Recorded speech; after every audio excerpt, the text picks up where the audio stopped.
Irmãos, nossas crianças já foram ao momento de reflexão. Podemos afirmar, então, que a luz tem a capacidade de revelar aquilo que está oculto pelas sombras, né? A luz, ela revela aquilo que está oculto nas sombras.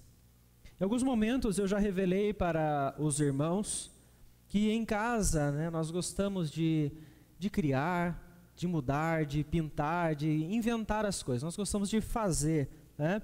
E em cada lugar que nós passamos, né, onde nós estamos, nós queremos arrumar do nosso jeito, né, deixar com a nossa cara, para ser mais confortável, aconchegante para nós, né, nossa forma de ver, né, o nosso lar ali. E certa semana, então, a Vânia foi para a casa dos pais dela, né, em Itararé, foi lá para visitar eles, e eu aproveitei para fazer uma surpresa, né? Nós estávamos instalando uma televisão com um suporte na parede, e aí então naquele local onde nós estávamos colocando não tinha instalação elétrica, não tinha uma tomada perto. Então nós pensamos até juntos, vamos colocar uma canaleta com uma fiação, alguma coisa nesse sentido, mas falamos, não vai ficar tão bonito assim, né? Fica exposto, então vamos inventar moda, vamos mudar. Aí nós pesquisamos na internet e encontramos um item chamado eletrofita. Não sei se você já viu alguma vez como é que funciona isso. É como se fosse um fio condutor, mas ele tem a espessura de uma folha de papel. E aí você coloca ele na parede, ele é autocolante, né, e você passa depois massa corrida por cima e ele não aparece, você não precisa quebrar a parede. Eu falei, é isso que eu preciso. Não quero quebrar a parede, eu já contei para os irmãos o quanto que eu sou bom como pedreiro, então eu falei, não vou me arriscar mais uma vez. Fui lá, comprei, chegou a eletrofita, chegou os conectores, chegou a manta que coloca por cima, e quando ela foi então para Itararé, eu aproveitei e falei, vou instalar. Abri os conectores, desliguei a chave com toda a segurança, né, para não tomar um choque, fiz as conexões, coloquei a fita na parede, coloquei a manta, peguei uma massa corrida que ainda tem lá numa lata na casa, passei na parede, esperei secar, lixei a massa corrida, peguei a tinta e passei 3 demãos lá, que o dia que o Patrick foi lá, ele me disse que 3 demãos cobria bem. Então eu vou pegando umas dicas. Parecia que estava tudo lindo. Tirei uma foto, naquele momento ali, para registrar cada passo a passo. Aí, um momento, eu fui pegar o celular, eu fui iluminar para enxergar bem, né? Porque senão você não consegue ver como é que estão os detalhes. Na hora que eu iluminei, eu percebi que tinha um calombo um pouco maior no lugar. Tinha umas partes que não estavam muito bem lixado, então ao invés dela passar como se não tivesse nada ali, ela tinha uma marca do fim da massa. Alguns outros no meio tinham algumas bolhas, alguns buracos. Então ficou bonito, mas não ficou perfeito. E aí é que nós podemos ver, então, num exemplo tão simples como este, que a luz tem a capacidade de revelar aquilo então que está oculto nas sombras. Enquanto eu não tinha jogado uma luz forte naquela massa corrida que estava ali com a pintura, eu não tinha percebido todas aquelas falhas. Eu não tinha visto todos aqueles pequenos detalhes que estavam ali, né? E às vezes o homem não olha muito para esses pequenos detalhes mesmo. É uma bolinha pequena, né? Uma coisa ali que passa desapercebida. Eu não tinha visto. Na hora que eu peguei o celular então e iluminei, é que eu pude então perceber. E nós temos que, então, entender que as falhas, elas precisam ser reveladas. Se você não revela uma falha, ela não vai ser aparada. Você nunca vai conseguir nivelar algo se você não souber que aquilo ali está daquela forma, que tem um defeito, que tem um buraco, que está mal feito naquele instante. Por isso nós precisamos, então, compreender esta noite sobre o poder da luz. E eu quero convidar a igreja a abrir a palavra do Senhor no Evangelho de João, no capítulo de número 9, onde nós faremos a leitura, inicialmente do versículo 1 até o versículo de número 12.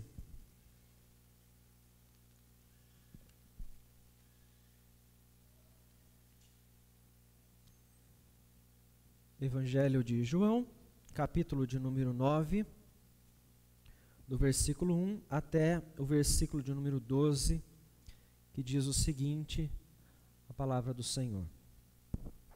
Caminhando Jesus, viu um homem cego de nascença.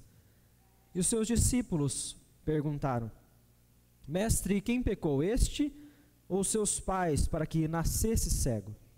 Respondeu Jesus: Nem ele pecou, nem seus pais, mas foi para que se manifestem nele as obras de Deus.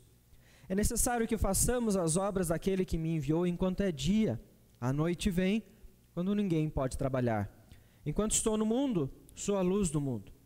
Dito isso, cuspiu na terra e, tendo feito lodo com a saliva, aplicou aos olhos do cego, dizendo-lhe: vai, lava-te no tanque de Siloé, que quer dizer enviado.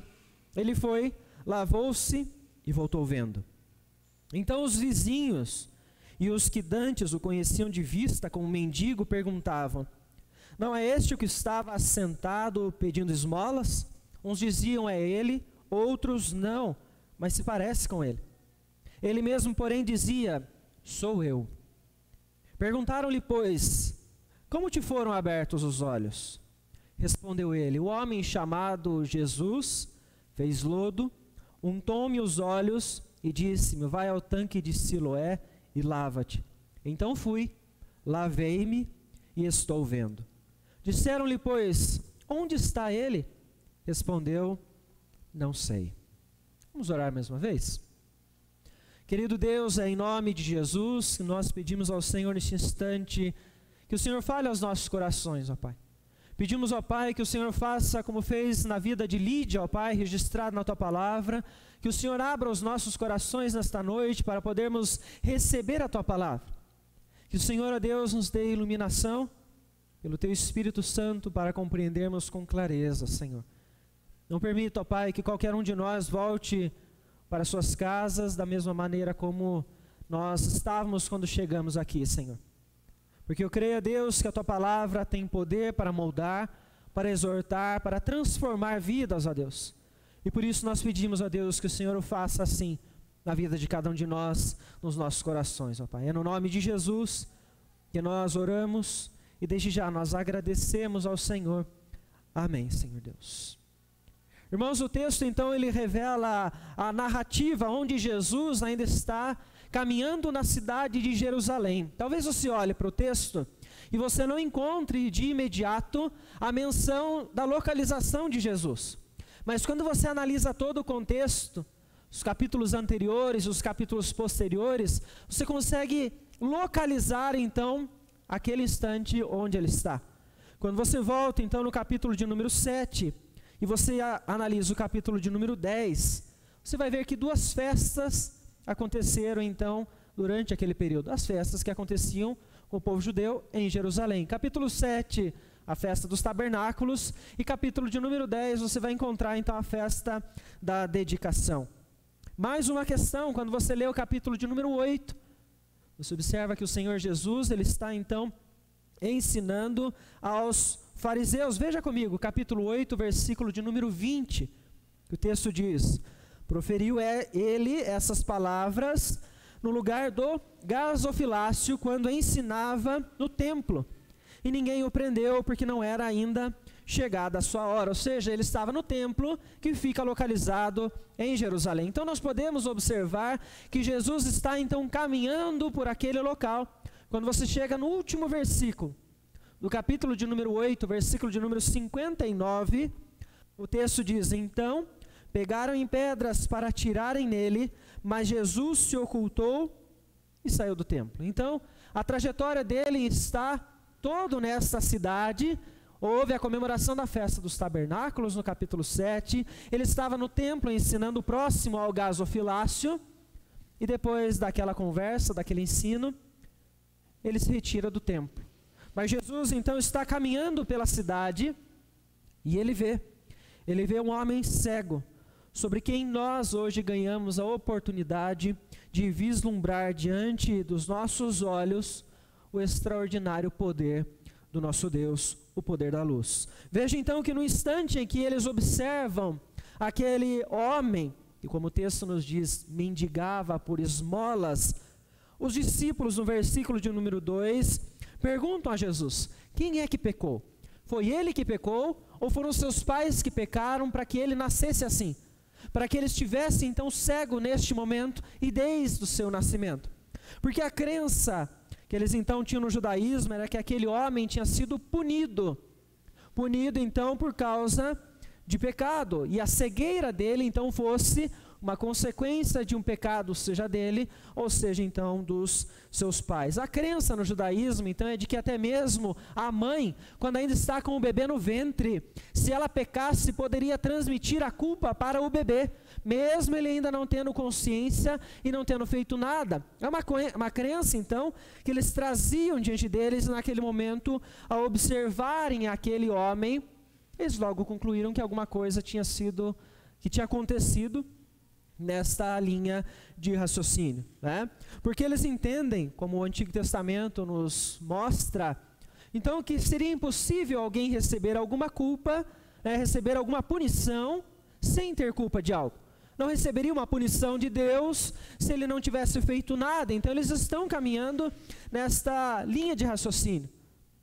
Mas nós vemos que Jesus, então, logo no versículo de número 3, ele esclarece que aquele homem, então, ele não nasceu cego por causa de pecado, nem mesmo pelo pecado dos seus pais, nem mesmo pelo pecado dele, mas ele nasceu cego para que nele se manifestem as obras de Deus. E é muito interessante de você observar isso, que você está vendo alguém que está com uma fragilidade. Ele é cego desde do seu nascimento. Nesta mesma linha de raciocínio, o apóstolo Paulo, então, quando ele escreve falando sobre o espinho na carne que ele recebeu, ele fala também desta maneira, porque ele compreendeu que a graça do Senhor bastava para ele. Porque ele então diz que o poder do Senhor se aperfeiçoava na fraqueza.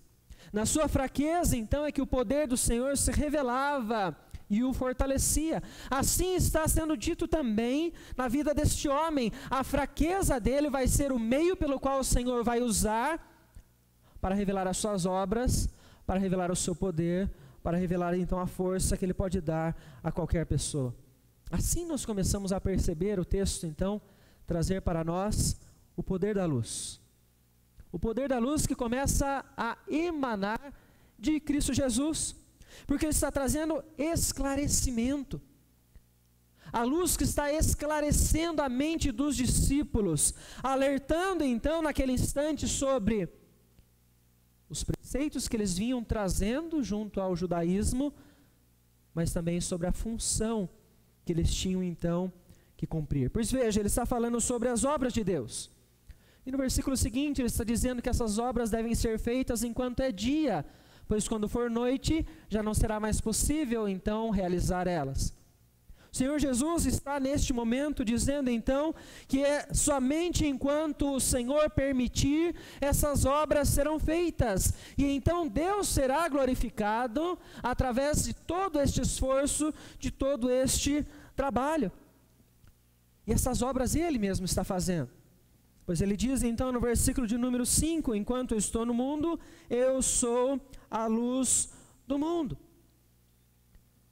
Ou seja, o Senhor Jesus está dizendo, enquanto eu estou aqui cumprindo o meu ministério, as obras de Deus estão sendo manifestas através de todo o meu serviço. Mas e quando Ele não estiver mais? Quando o Senhor Jesus, então, que ainda estava com os discípulos, quando Ele não estiver mais caminhando com eles, quem será responsável, então, por manifestar as obras de Deus? Quem será responsável, então, para iluminar o mundo da forma como o Senhor Jesus estava fazendo ao longo de todo o seu ministério?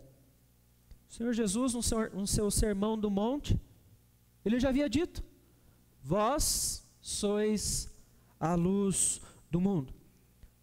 Assim também brilhe a vossa luz diante dos homens, para que vejam as vossas boas obras e glorifiquem o vosso Pai que está nos céus. Então veja, o poder da luz se intensifica neste momento, quando o Senhor Jesus então começa aquela comunicação, e agora Ele então faz lodo com a sua saliva na terra, e Ele aplica aquilo aos olhos daquele homem cego de nascença.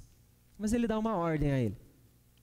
Ele diz para ele, vá se lavar no tanque de Siloé. Este foi, como o texto nos diz, no versículo de número 7, ele foi lavou-se e voltou vendo. Siloé, como o texto mesmo nos mostra, significa enviado. Ou seja, este tanque, neste local onde o Senhor Jesus mandou que aquele homem fosse, revelou que diante deste cego estava o enviado pelo Pai, para com o poder da luz que havia nele, trazer a cura. O Senhor Jesus começa a revelar com cada vez mais intensidade o que a luz é capaz de fazer na vida de alguém. Porque a cura para este mendigo, a cura física, ela estava permitindo não somente ele ver o mundo, vislumbrar toda a criação daquilo que Deus fez, mas estava permitindo que aquele que pedia esmolas como um mendigo, ele fosse agora retirado de uma vida de desesperança, uma vida onde ele estava marginalizado por conta da situação onde ele vivia. Veja no texto, os vizinhos perguntavam, mas não é aquele que ficava ali como se jogado nas traças, pedindo esmolas para as pessoas, porque ele não tinha uma vida social, porque ele não tinha uma família, ele não tinha estrutura na sua vida. A cura para este homem, ela não é só física, ela traz para ele também a dignidade agora. Ele volta a ser alguém que pode se envolver em meio à sociedade. E este acontecimento, ele traz para nós uma clara comprovação das próprias palavras de Cristo no capítulo de número 8. Quando ele estava então falando diante dos discípulos e dos fariseus, capítulo de número 8, versículo de número 12, ele então diz: eu sou a luz do mundo, quem me segue não andará nas trevas, pelo contrário terá a luz da vida. E ali os fariseus começam a questionar a Jesus: como é que você está dando testemunho de você mesmo? Então o Senhor Jesus, no decorrer daquela caminhada, ele mostra num testemunho completo e concreto de que ele é a luz do mundo. E qual é o efeito que a luz traz na vida das pessoas? Porque o texto mostra para nós que o poder da luz cura as crenças inventadas por homens, como os judeus estavam fazendo naquele instante. O poder da luz cura o comodismo dos discípulos, porque ele disse: enquanto eu estou aqui, eu vou trabalhar para revelar as obras do Pai. Mas e quando não estiver?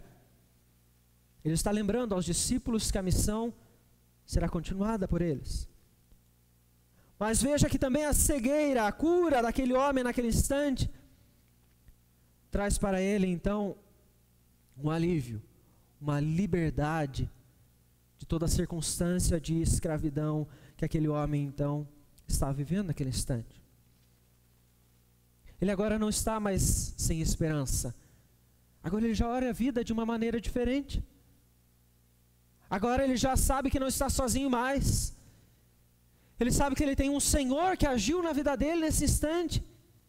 Porque na continuação do texto, quando o questionam, ele diz então quem havia então chegado diante dele. Ele diz apenas: é um profeta. Ele não viu quem era Jesus, porque quando perguntam onde ele está, ele diz: não sei.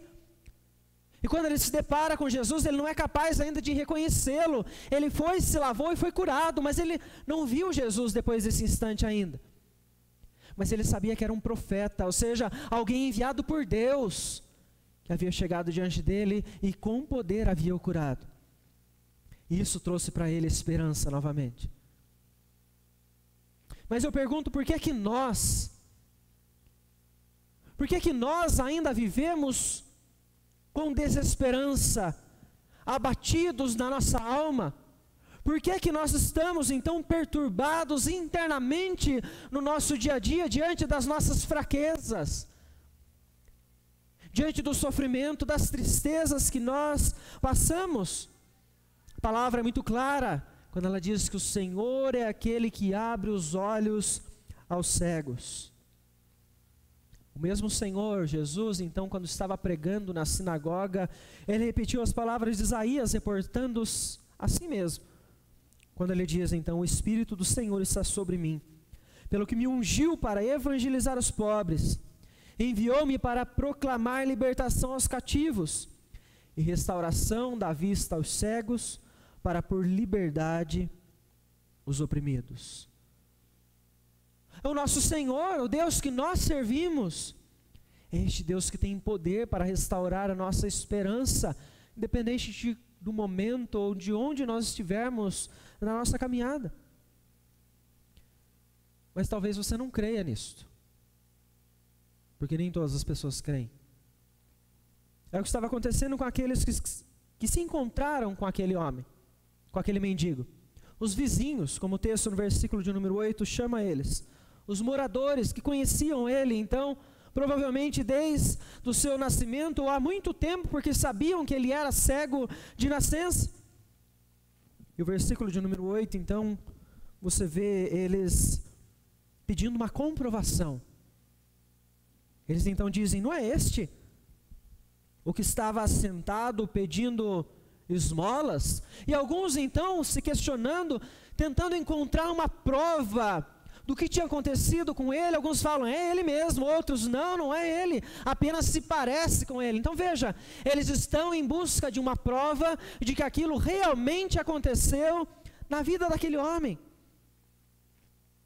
Mas é uma postura que não tem só aqueles vizinhos, é a mesma postura que tem os fariseus. A partir do versículo de número 13, os fariseus retornam então à narrativa, e eles se encontram com este homem, e eles começam a encher este homem com tantas perguntas. É um interrogatório quase que infinito para aquele homem, porque eles querem comprovar o que estava acontecendo, mas ao mesmo tempo eles querem dizer que Jesus não fez, que Jesus não tem poder, que Jesus não é Senhor. A partir do versículo de número 13, eles chegam para aquele homem cego e eles perguntam: o que aconteceu com você? E ele então explica: Jesus, este homem fez lodo com as suas mãos, com a sua saliva, com a terra, passou nos meus olhos. E eles então começam a encontrar argumentos para desconstruir tudo o que tinha acontecido. Eles falam: não, este homem não é de Deus, porque este homem fez lodo no dia de sábado. Este homem não serve ao Senhor, portanto. Mas quem você, mendigo, quem você diz então que este homem é? Então é o momento que este homem então diz: ele foi um profeta diante de mim. Mas eles não estão satisfeitos. Eles continuam questionando, eles continuam perguntando até para os pais desse mendigo: ele era cego mesmo? Eles começam a duvidar da história dele. Eles dizem: ele não era cego desde o nascimento, né? Porque o próprio mendigo, no decorrer do texto, ele vai dizer então que nunca houve na história a cura de um cego de nascença. Então eles estão duvidando disso. Eles querem uma comprovação. Eles perguntam naquele momento então para eles, e os pais então, tirando a culpa deles, eles dizem: pergunta para ele. Ele já é maior de idade, ele pode dar essa resposta para vocês. Ele então diz que é ele mesmo, que ele era cego desde o seu nascimento. Mas veja como é que reagem os escribas no versículo de número 18. Logo no início do texto, mesmo depois de toda essa conversa, mesmo depois de todo esse diálogo, o texto diz: não acreditaram aos judeus que ele fora cego e que agora via. Eles não acreditaram. Eles queriam uma comprovação, mas neste momento, mesmo diante de todo esse diálogo, eles não acreditaram. Porque o poder da luz, ele também gera comprovação. Porque vai ser preciso escolher um lado. Quando a luz se manifesta, ela exige que você escolha o lado que você está. E é esse o incômodo que está sendo gerado nestes fariseus, nestes vizinhos neste momento, porque eles estão usando de todas as formas possíveis para dizer: ele está mentindo. Jesus não tem poder. Estes pais estão enganando a todo mundo. Essa história é uma farsa. Eles estão fazendo de tudo para que a história que aconteceu com este homem ela seja desconstruída. Até que ao ponto, no versículo de número 34, do capítulo de número 9, eles retrucam o mendigo e dizem: tu és nascido todo em pecado e nos ensina a nós? e o expulsaram da presença deles. Porque o que aconteceu neste momento? Aquele homem, então, foi questionado mais uma vez pelos fariseus: o que é que o homem fez em você para que você passasse a ver? Aí aquele homem, o mendigo, então ele diz: mas eu já expliquei isso para vocês. Por um acaso a dúvida de vocês é porque vocês querem se tornar discípulos dele? E isso provoca os fariseus. Isso incomoda eles, ao ponto de que eles não estão aceitando serem exortados por este homem que, na ideia deles, que era cego desde o nascimento, ele então não foi capaz de seguir a lei de Moisés desde o início, e por isso ele era cego por causa do seu pecado, então eles expulsam diante dele. Eles não querem ouvir os argumentos, eles não querem ver as provas, porque aquilo está incomodando eles. Porque eles estão sendo levados a escolher um dos lados. E os fariseus não querem escolher o lado de Cristo. Porque os fariseus não querem a luz. Eles não querem que o poder da luz se manifeste neles. Eles querem se manter longe de toda essa história. Pois todo aquele que pratica o mal aborrece a luz. E não se chega para a luz a fim de que não sejam arguidas as suas obras. Eles não querem que a luz se manifeste neles, porque senão as suas obras do mal, o pecado que eles cometem, vai ser exposto, vai ser revelado. Afinal de contas, esta é a função da luz. Ela revela tudo aquilo que está nas sombras. Ela mostra o pecado que está sendo cometido. A luz, portanto, veio ao mundo, e os homens amaram mais as trevas do que a luz, porque as suas obras eram más. Os homens, os fariseus, os religiosos, aqueles que ouvem sobre o poder da luz, mas a questionam, duvidam, tentam criar argumentos para desconstruir a própria verdade. Os fariseus são aqueles que, quando ouviram Jesus dizer: eu sou a luz do mundo, eles objetaram a ele. João capítulo 8, versículo de número 13, são eles que começam a questionar a Jesus sobre o testemunho que ele estava dando dele mesmo.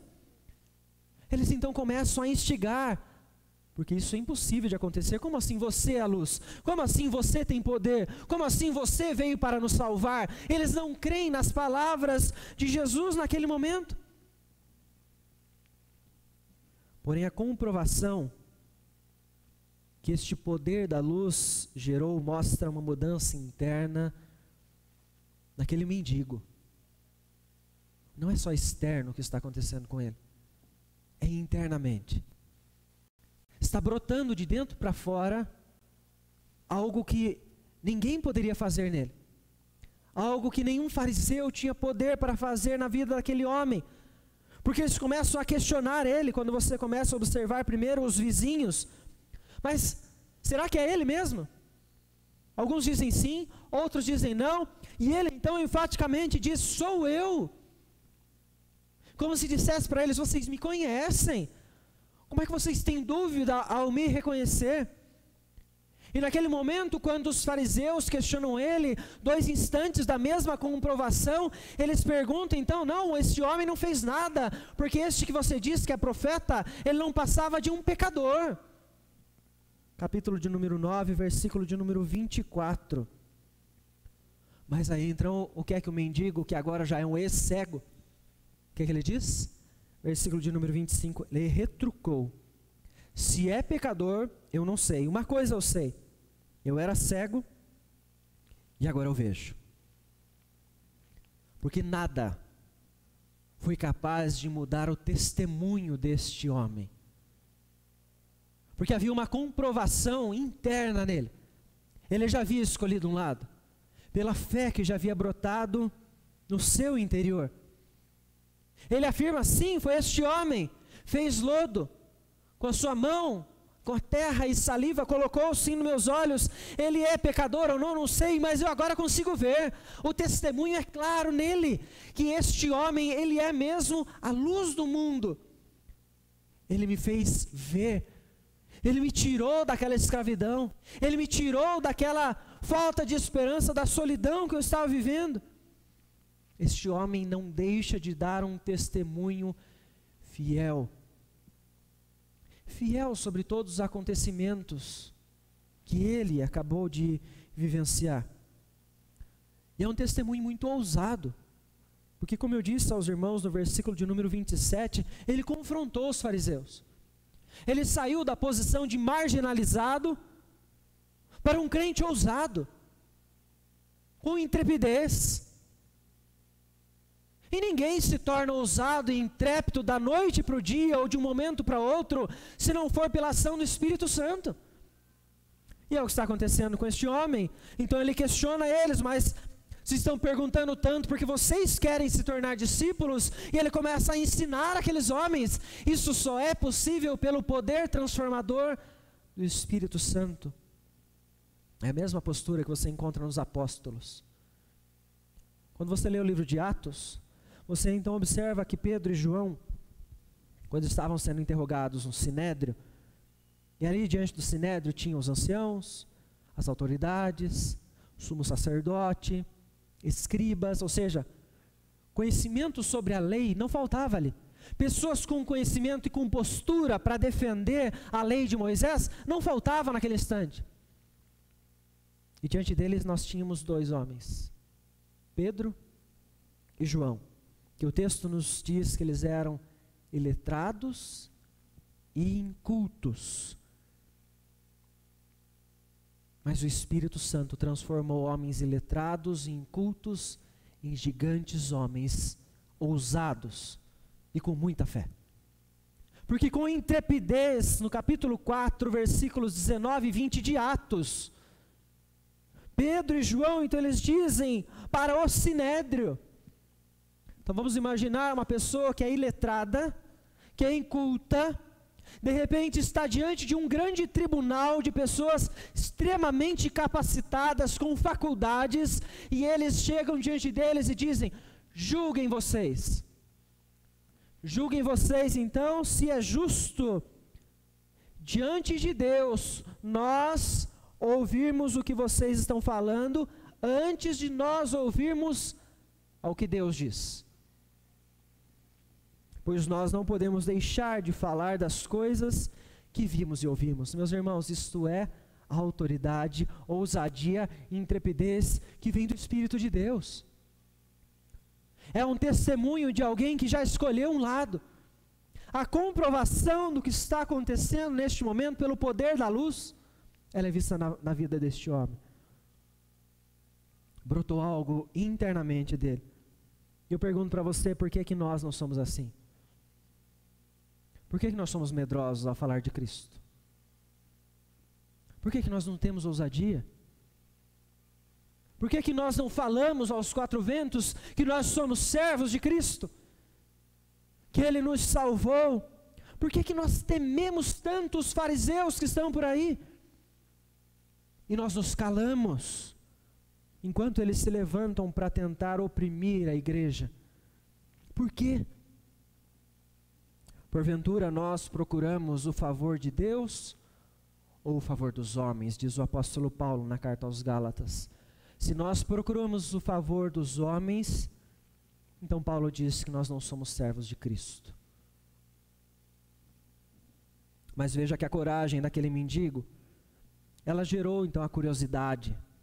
Ela gera uma curiosidade na parte daqueles vizinhos, que voltando então ao capítulo 9, então do Evangelho de João, no versículo de número 10, a curiosidade deles era de como então isso aconteceu.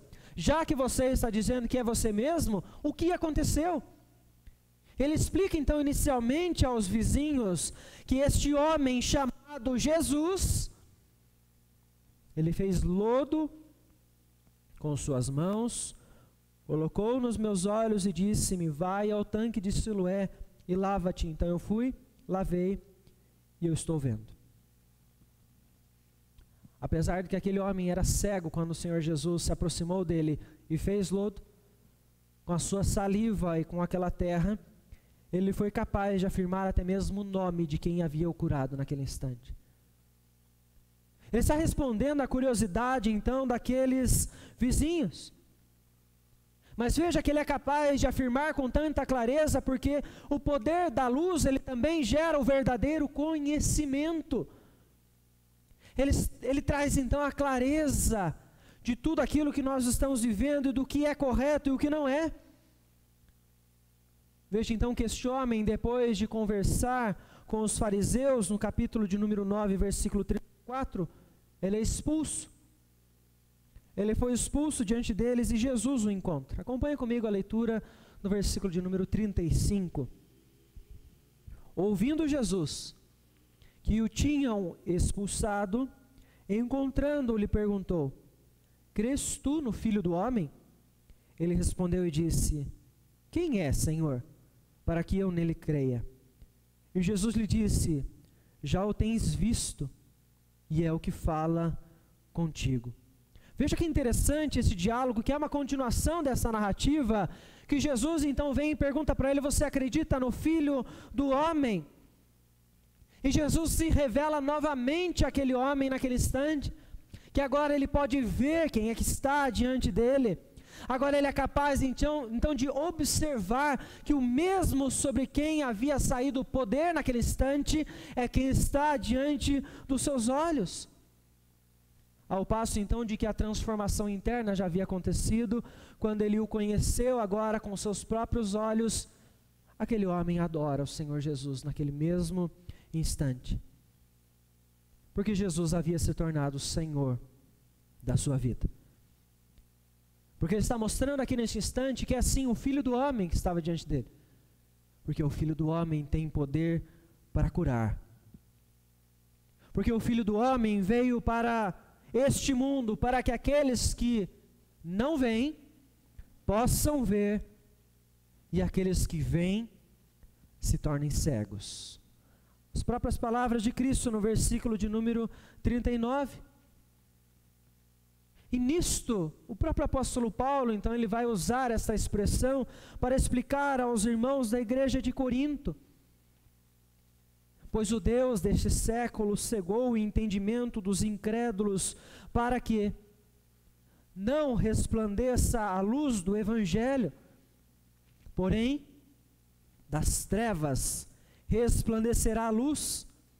Ele mesmo resplandeceu em nosso coração, para a iluminação do conhecimento da glória de Deus na face de Cristo. O poder da luz de Cristo traz então o conhecimento da verdade, porque é Ele quem liberta os cativos, e é Ele quem abre os olhos aos cegos.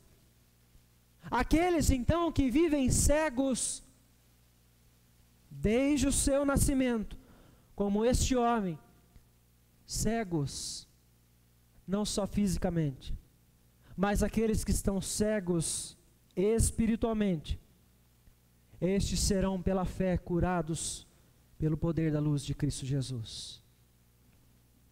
Novamente, então você pode observar, capítulo de número 9, versículo 40 agora, para nós então caminharmos para o encerramento desta reflexão. Os fariseus surgem mais uma vez. Versículo de número 40, então, diz para nós: alguns dentre os fariseus que estavam perto perguntaram a Jesus: acaso também nós somos cegos? Respondeu-lhe Jesus: se fosseis cegos, não teríeis pecado algum, mas porque agora dizeis nós vemos, subsiste então o vosso pecado. Na sabedoria que ele mesmo possui, Cristo Jesus então revela o conhecimento que aqueles homens precisavam ter. Porque eles afirmam uma verdade, e Jesus então traz clareza àquela verdade que eles mesmos estão dizendo. Eles dizem que eles conseguem ver. Jesus então usa isso e diz: se vocês estão dizendo que vocês conseguem ver, por isso mesmo, por esta afirmação de vocês, vocês estão então em pecado. Porque eles diziam ver, porém espiritualmente eles ainda são cegos. Porque espiritualmente eles não são capazes de reconhecer quem é Jesus, de crer que é dele quem vem este poder. que é a partir dele, então, que vem essa transformação com a cura. Eles não são capazes, então, de ver que a luz de Cristo foi, então, aquela que libertou aquele mendigo da escravidão que ele estava vivendo até aquele instante. Mas é estes mesmos homens que questionaram a Jesus, no capítulo 8, versículo de número 24, ele então já havia dito para eles, acompanhe comigo então o que o texto nos diz. Por isso, eu vos disse que morrereis nos vossos pecados, porque se não crerdes que eu sou, morrereis nos vossos pecados. E a minha pergunta a você neste momento é: acaso você também está cego? Ou você diz que você é capaz de ver, já como aqueles homens diziam? Porque aos fariseus, aos religiosos, como os judeus em Roma, o apóstolo Paulo, em sua palavra, nos exorta. Se porém tu, que tens por sobrenome judeu, e repousas na lei e te glorias em Deus, que conheces a vontade e aprovas as coisas excelentes, sendo instruído na lei, você que está persuadido de que és guia dos cegos, luz dos que se encontram em trevas, instrutor de ignorantes, mestre de crianças, tendo na lei a forma da sabedoria e da verdade, tu, pois, que se ensinas a outrem, não te ensinas a si mesmo? Pois o nome de Deus é blasfemado entre os gentios por tua causa. Assim o apóstolo Paulo então reforça para nós a necessidade de nós olharmos para nós mesmos, para que nem eu nem você sejamos pedra de tropeço para qualquer pessoa, para que o nome de Deus não seja blasfemado por nossa causa, porque as falhas, elas precisam ser reveladas para que elas sejam aparadas, para que elas sejam niveladas. Se falta massa corrida naquele pedaço, precisa passar de novo, precisa ser lixado de novo, porque senão a falha vai continuar ali, e se não houver a luz, você não vai enxergar a falha, porque somente quando a luz incidir naquele local, você vai conseguir enxergar que existe então um buraco ali que precisa ser tampado, porque só a luz tem a capacidade de revelar aquilo que está oculto pelas sombras. E Jesus Cristo é a luz. Jesus Cristo é a luz do mundo. E eu te pergunto então, qual é o efeito da luz de Cristo Jesus sobre este mundo? Qual é o efeito da luz de Cristo Jesus sobre cada um de nós? É a cura. É a cura do nosso desespero que o pecado nos faz viver. É a cura da nossa solidão. É a comprovação de uma mudança interior dentro de nós. É a cura do nosso comodismo. E o conhecimento da verdade. Só a luz de Cristo pode trazer isso para nós. Por isso eu digo a você nesta noite, não permaneça mais nas trevas. Renda-se a Cristo Jesus. A Ele apenas adore.